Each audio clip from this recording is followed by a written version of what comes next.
Ke isu kesehatan yang terjadi di tanah air, saudara. Dua kasus gagal ginjal akut pada anak di Jakarta saat ini masih diteliti Kementerian Kesehatan. Sementara Badan Pengawasan Obat dan Makanan (BPOM) telah merintahkan penghentian produksi dan distribusi fraksion obat yang diduga menjadi penyebab gagal ginjal akut. Kepala Biro Komunikasi dan Pelayanan Publik Kemenkes Siti Nadia Tarmizi menjelaskan masih dilakukan pemeriksaan untuk memastikan penyebab gagal ginjal akut dua anak di Jakarta. Produksi dan distribusi fraksion obat yang diduga menjadi penyebab gagal ginjal akut saat ini telah dihentikan.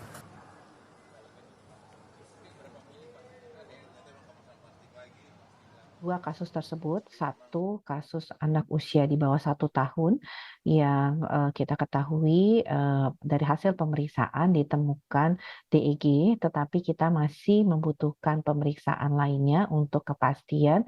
Sementara pada kasus kedua, anak usia 10 tahun, saat ini masih dalam perawatan di RSCM dan kita masih menunggu hasil pemeriksaan laboratorium. Tentunya Badan POM telah instruksikan industri yang terkait ini untuk menghentikan produksi dan distribusinya, kemudian melakukan uji sampel.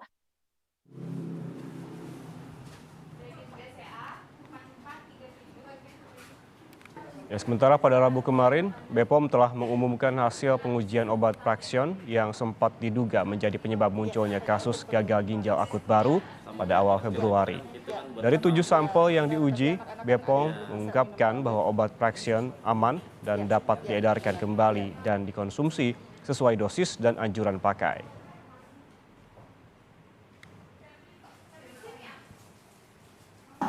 Hasil uji dari fraksion ini sudah dilakukan melalui 7 sampel yang berbeda dan sudah dilakukan pengulangan juga pengujian dan hasilnya adalah memenuhi standar sesuai dengan Farmakope Indonesia, sesuai dengan metode uji Farmakope Indonesia, sehingga dapat disimpulkan bahwa produk ini aman.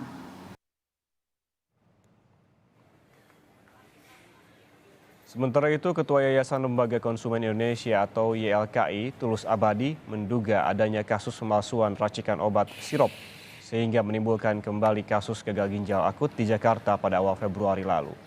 Dugaan pemalsuan muncul karena kasus gagal ginjal akut yang muncul kembali hanya ada di Jakarta. Sementara itu, distribusi obat dilakukan ke seluruh Indonesia.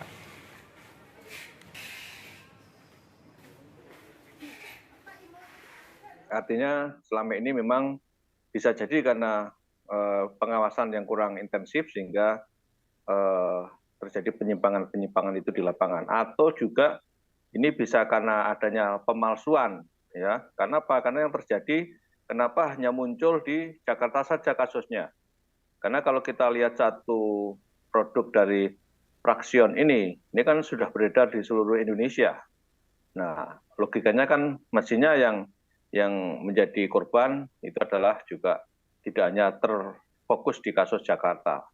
Saya nggak tahu apakah ini baru yang terlaporkan itu di Jakarta saja atau juga ada daerah-daerah lain tapi belum muncul ke permukaan.